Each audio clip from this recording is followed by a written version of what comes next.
we are again. I got all dressed up. I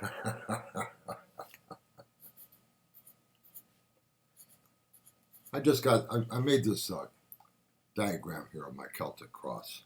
I think it might help with explaining what I'm doing. I color-coded the positions, and I think it turned out nice. So that's what I'm showing here with this.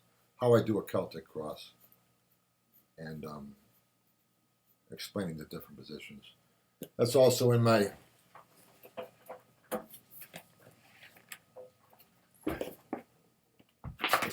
book. It's actually in all my books, my Celtic Cross. So that's nothing new.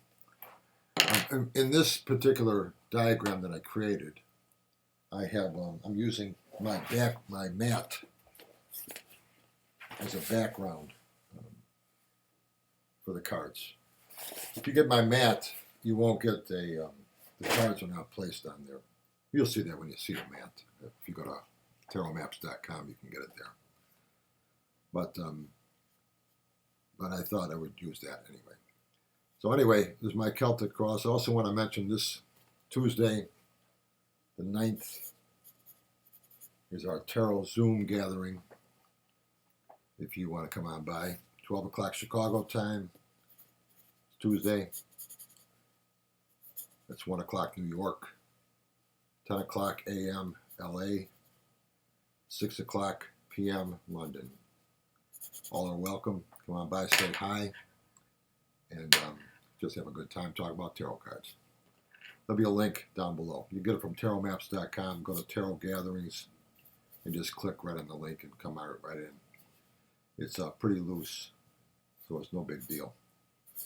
So I hope to see you there. So my Celtic Cross, here we go.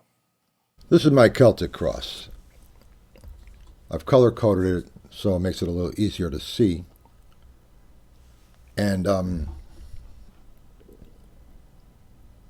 this is just how I do it. I've also used my mat for the background of this thing.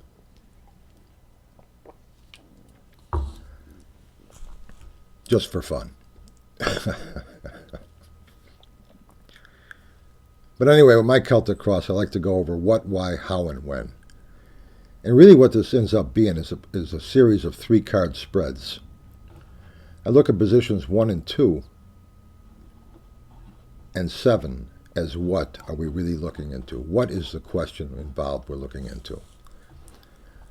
Numbers 1 and 2 allows us to, these 2 cards together, allows us to take a deep look at the question. Is there a question beneath the question? Is this the real question? This allows us to look at that. Number 7 is how the client sees their own question.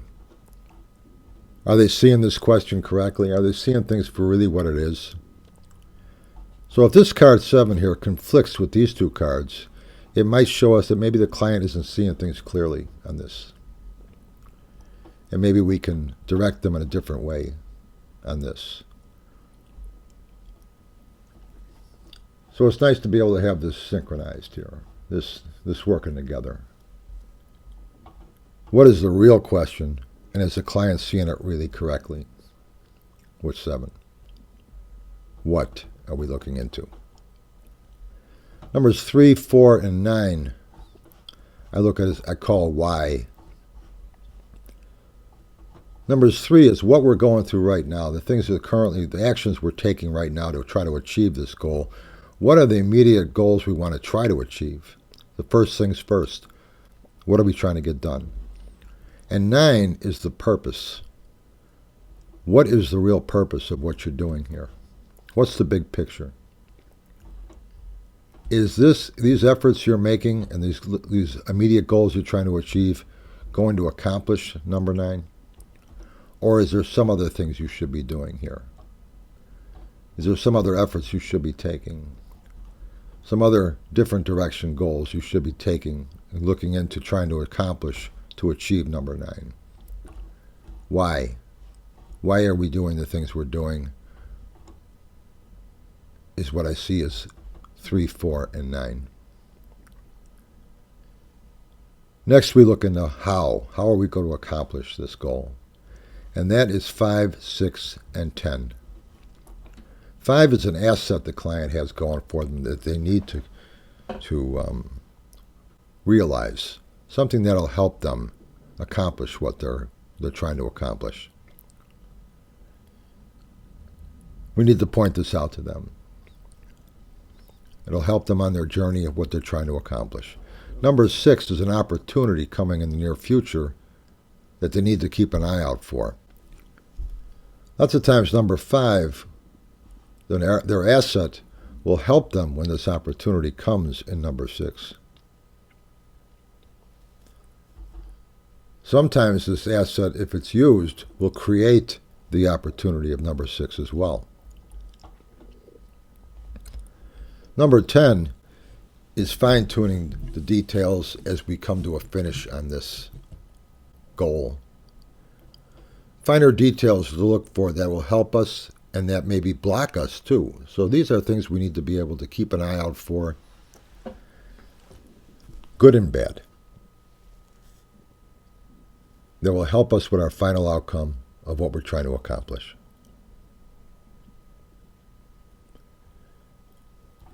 Number 8 is by itself. That is the timing here, number 8.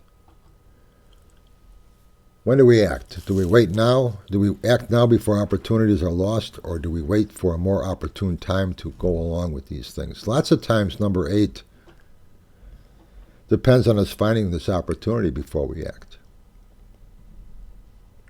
Lots of times, acting now will create the opportunity. Maybe we have to develop our asset before we take action. Maybe we need to fine-tune the directions we're going in and really figure out what we're trying to accomplish here before we take action and commit ourselves in certain ways. Maybe we need to take a good look at what we're even talking about here with this question before we take action. So 8's important. When do we act? What?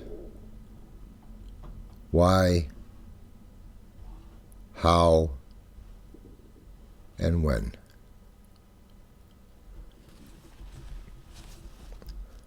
So I hope you like this.